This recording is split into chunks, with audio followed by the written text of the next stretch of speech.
YouTube पर channel को subscribe कर लीजिएगा।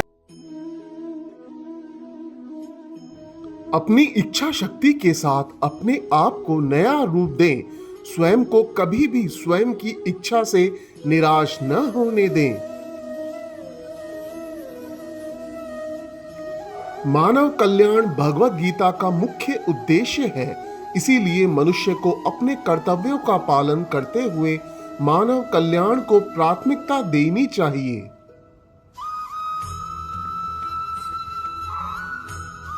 जो लोग निरंतर भक्ति के साथ मेरी पूजा करते हैं, मैं उनकी जरूरतों को पूरा करता हूँ और उनके पास जो कुछ भी है उसकी रक्षा करता हूँ।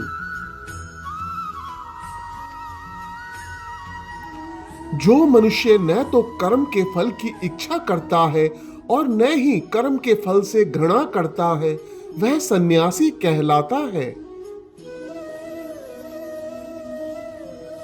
जो व्यक्ति अपने कर्मों के परिणाम के प्रति आश्वस्त है और जो अपने कर्तव्य का पालन करता है, वही सच्चा योगी है। यज्ञ, दान और तपस्या के कर्मों को कभी नहीं छोड़ना चाहिए। उन्हें हमेशा संपन्न किया जाना चाहिए। जो हर जगह मुझे देखता है और मुझ में सब कुछ देखता है, उसके लिए मैं कभी अदृश्य नहीं हूं, न ही वह मेरे लिए अदृश्य है।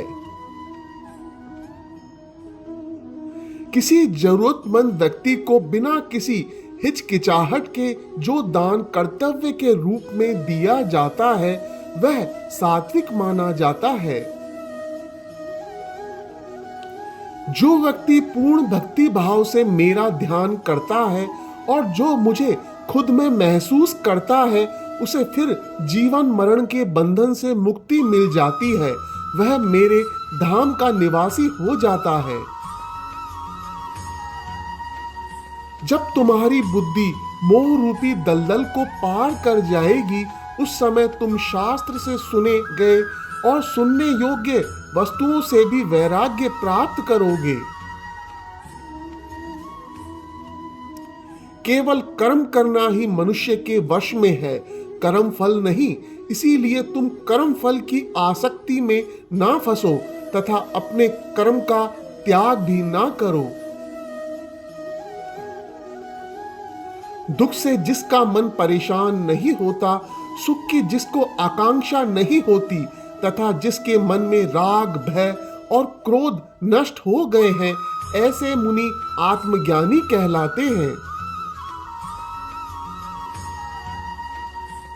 विषयों का चिंतन करने से विषयों की आसक्ति होती है, आसक्ति से इच्छा उत्पन्न होती है और इच्छा से क्रोध उत्पन्न होता है।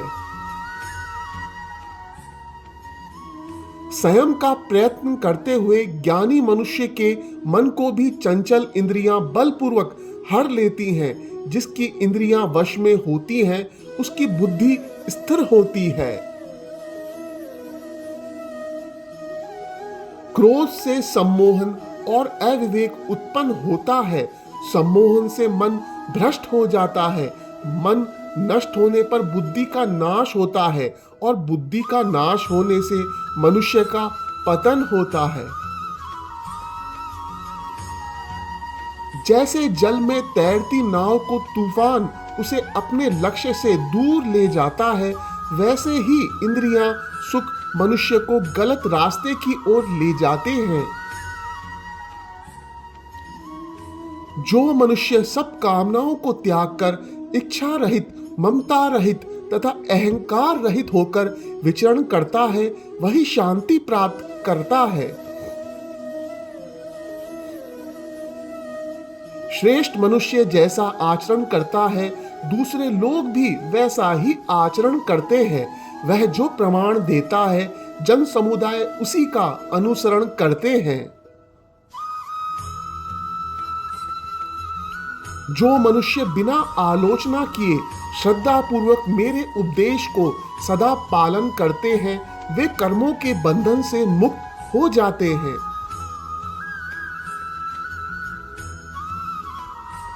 अपने आप जो कुछ भी प्राप्त हो उसमें संतुष्ट रहने वाला, ईर्ष्या रहित, सफलता और असफलता में संभाव वाला कर्मयोगी कर्म करता हुआ भी कर्म के बंधनों से नहीं बंधता है।